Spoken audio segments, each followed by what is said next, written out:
brother talked about the water, the surface water that's everywhere now, and how the water basin might be so saturated that the water can't drain away. And if we understand that the politicians have run out of fuel in terms of their ability to hoodwink and fool the masses of the people, and now so many people are just tired of this, because think about what happens. Think about what happens. You vote Labour in, and then 3-4 years down the line, Labour they're just messing up. They're not doing none of what they said they were going to do. So then the talking heads and the media and everybody, they get you all riled up against Labour. And so what's your option? Oh, I'm going to vote in the Conservatives. And the Conservatives come in. And 3-4 years go by and everybody's fed up and angry. These people, they're not doing what they said they were going to do. So they get you all riled up and angry again. What are we going to do? Let's vote in Labour. Some other little parties pop up here and there. You've got the Liberal Democrats, you've got Nigel Farage. But they will tell you, the media will tell you, they ain't winning no election, no general election, and changing that system, that two-party system that is designed to play the public. The party changes, but the government stays in power, or stays the same. Do you understand, beloved? Nothing changes. The party changes, but the principle of the government remains the same. Business as usual. Because this ain't no revolution that's happening here. They're not about to change the regime or turn anything upside down. They only make it sound like that in terms of getting the people riled up. Even if Corbyn had got in, teach, brother, teach. Corbyn couldn't change a damn thing. Hear me, beloved. This is the public being played. So, I say again, beloved, the Honourable Minister Louis Farrakhan said, watch the weather. In the monumental book entitled Message to the Black Man, the following words are written by the Most Honourable Elijah Muhammad. He says, it is far more important to teach separation of the blacks and whites in America than prayer. I've written, prayer is vitally important to be in connection with the source of one's life, light, and power. Prayer is vitally important, beloved. But listen to the words of the Most Honourable Elijah Muhammad. He says it's far more important to teach separation of the blacks and the whites than prayer. He's not saying prayer is not important. He knows how important prayer is, and having that vital connection with the source of our light, our life, and our energy or our power. Yet, this separation issue is so important. And by the way, it's written, he wrote it, I think in Message to the Black Man, it's actually written in bold. Or capitals. Because it's important, beloved, for us to understand that separation is so vital, because it's our connection with our enemy that's undermining our ability to do for self.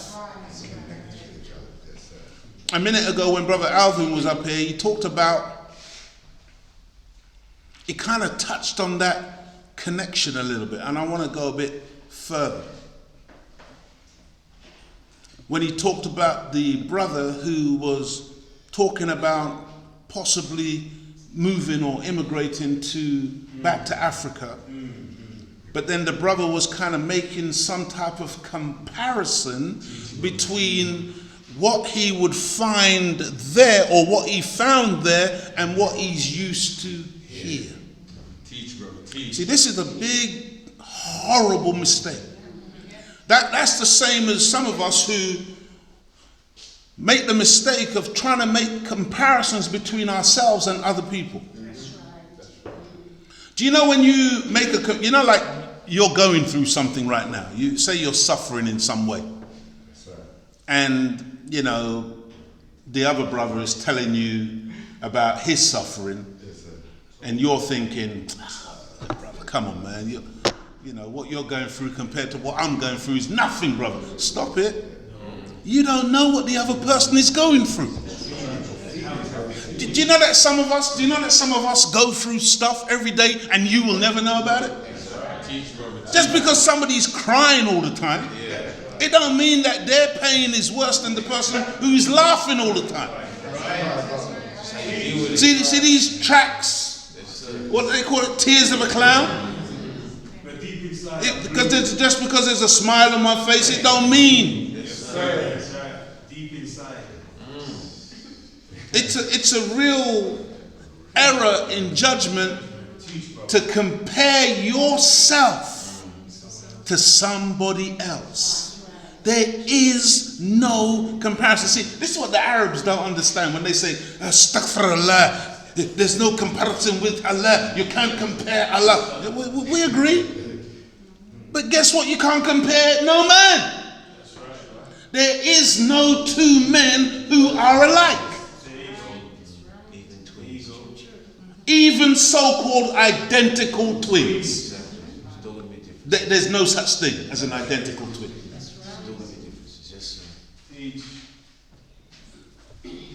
Beloved, it's a huge mistake to want to travel from here to Africa and then to start reminiscing. See, that's what Lot's wife was doing. See, looking back. See, that's what the children of Israel started doing when they were supposed to be moving out of Egypt, and they started saying, but under Pharaoh, even they were enslaved, beloved, but they're saying, under Pharaoh, we were getting better food than this. Now all you can give us is this beans. But what's going on, Pharaoh? Back there we was having Kentucky, we had Nando's. Yeah, Kentucky, McDonald's, Nando's, full of poison death. That tasted nice, but was killing you. The beans may not be the most flavoursome, because the person who's cooking your beans don't know how to season. Some of us know how to season. Season the damn thing, man. Did you know that you can make the beans taste like anything you want? Yes, sir. Any meat.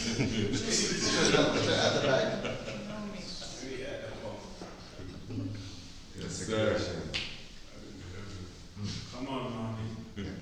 So,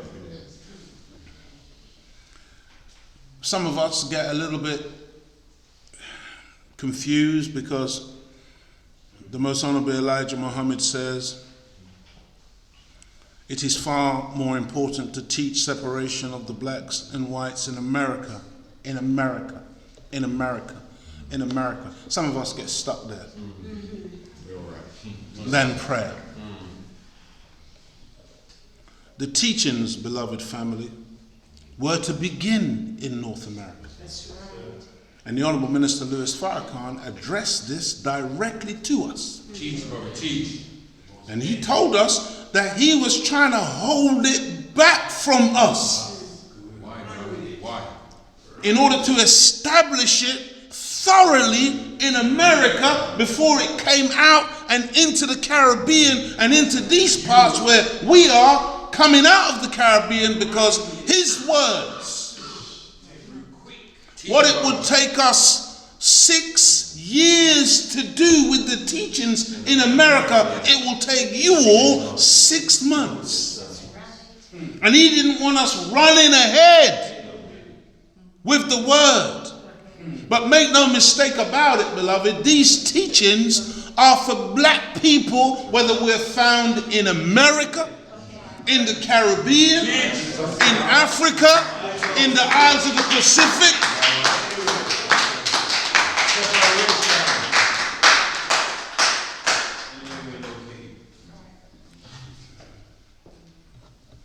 These teachings are to spread across the globe. Free a slave. It starts, beloved family, with spiritual separation. Again, sometimes we say spiritual and people think you're talking about some holy, somebody's, spirit is a thing that you pick up from people when you meet them. Hello. Teach. Sometimes I'm driving in my car, man, and honestly, I meet some Caucasians on the road, man, and I just hate their spirit. I think, how could you be so nasty? You can tell that the person has got a vile spirit. I have to say to my wife, man, how much bacon did they eat this morning? Because it's like a swine on the road. The way they're trying to block you from coming out of a side turning. Teach, brother, teach. The way they're trying to weave through the traffic just to get one car ahead. And I'm sitting in the same traffic and I'm so calm. Calm. Sometimes I'm in a hurry and I can see somebody wanting to get into the traffic. I let them in, beloved. Why am I going to try and block you? It's a vile spirit. And to be a spiritual person just means that you are cultivating a different spirit to that vile spirit. It begins with a spiritual separation.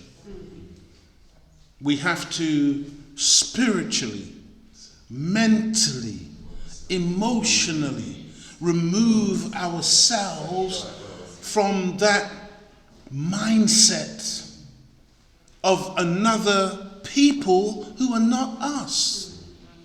It's a totally different, this is the thing, these silly people will come and tell you some nonsense about, we're all the same.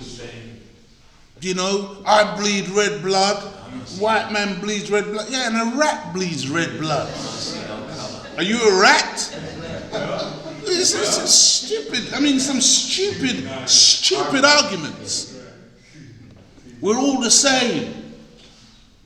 Well, are you the same as a Chinese man? Why do the Chinese have specific and distinct looks about them? Why do the Japanese have that? And if you call a Japanese man a Chinese man, is he going to accept it? No, sir.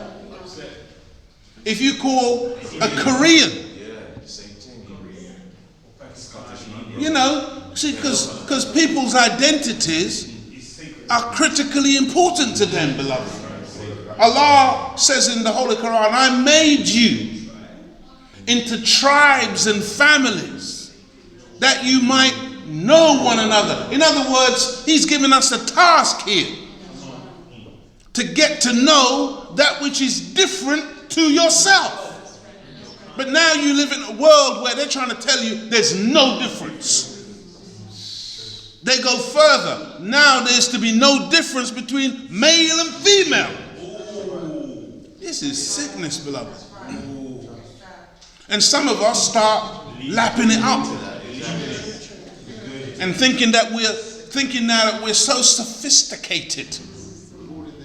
We are so wiser than God,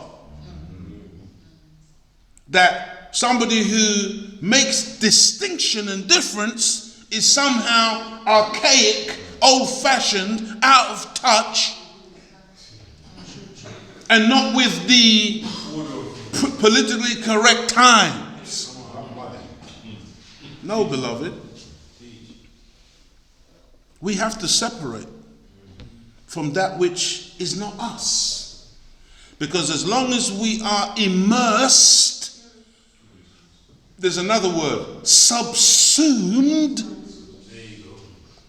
by another, you can never manifest who you are. Do you understand that we live in a place where black people are not allowed to be black people? Teach, brother. Teach. Oh, I know you think we're allowed to be black people. We're not. I was watching our brother Stormzy the other day performing. And I like Stormzy. And I like all these rappers. I like them, beloved. That's my family. But I'm listening to Stormzy and all the cursing that's coming out of him, all the filth and whatever. And I know that's not Stormzy. I know that's not our nature. I know that's not our character. But they'll promote that all day long. And they'll make you a millionaire if you're willing to do that. Because they know. See, there's a big poster of Stormzy looking like that. Like he's vexed. And to a lot of us, we see that, yeah, that's the black man. Look, the black man's arrived. Shut up. We think that's us being depicted correctly. No, beloved. If you want to see how a man should be depicted and how a man should look, go and have a look at the Honourable Minister Louis Farrakhan.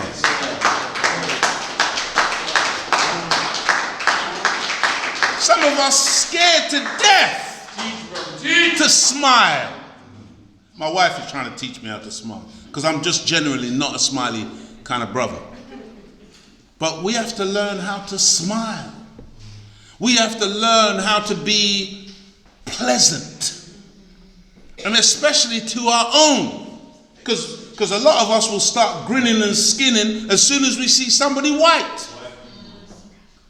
Start acting like a little chimp around the white man.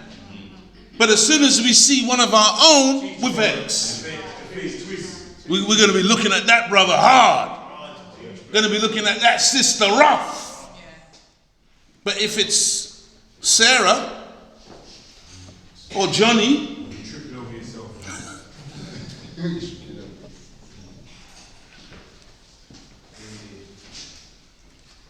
it's a social, a political, and an economic separation. All those areas we must separate. See, separation ain't no little simple thing. Oh yeah, I've separated myself in my mind. That's the beginning. But socially, politically, and economically, in other words, did you know that we got to develop our own black social norms, social rules, society that is dictated by us and not by them? When we develop a society, it can't be based on the model that they've given us. It has to be a completely new model based on us and who we are. But if we are adopting their model, then we can never ever be successful. Because it was never designed for us. It's like those of us who are still pushing our children into those schools. And we're wondering why our children struggle and don't seem to be doing well. And every minute they're calling us and telling us, oh, your daughter is disruptive in the class, or your son is very unfocused, or this or that, or some other excuse to put a needle in the brain of that child. Because your children, I'm telling you, man, see, when you see black people succeeding in this society, in this world, in these colleges and universities and in these schools, it's not because of the college, the university, or the school. It is because of the genius, the God, the power, the beauty of that black person. Because they're succeeding despite. This world don't do black people no favors.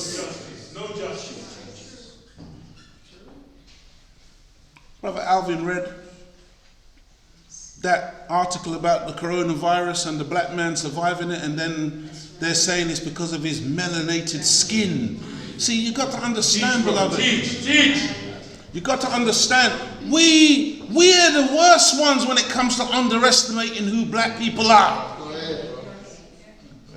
We're not like other people.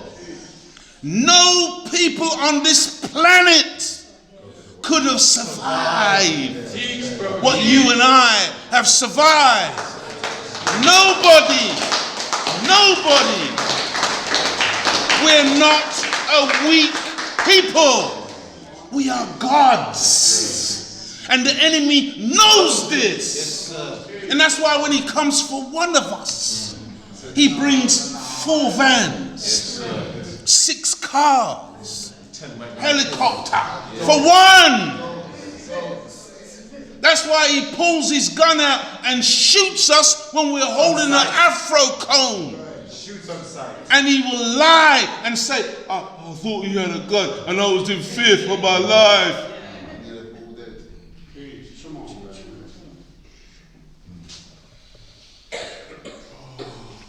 I said this before, let me just say it again very quickly. It's not really my subject, but it's kind of like in line.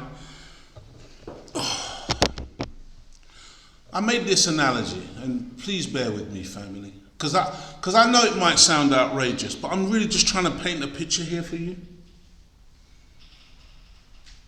This is the picture. Black people we've had our legs amputated. Teach, brother, teach. We've had our arms amputated. All that's left is a torso, is that the right term? Yes, sir. With a head on top of it. The white man shows up. The white man shows up.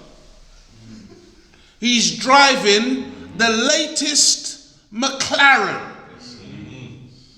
one of the fastest road-going vehicles on the planet.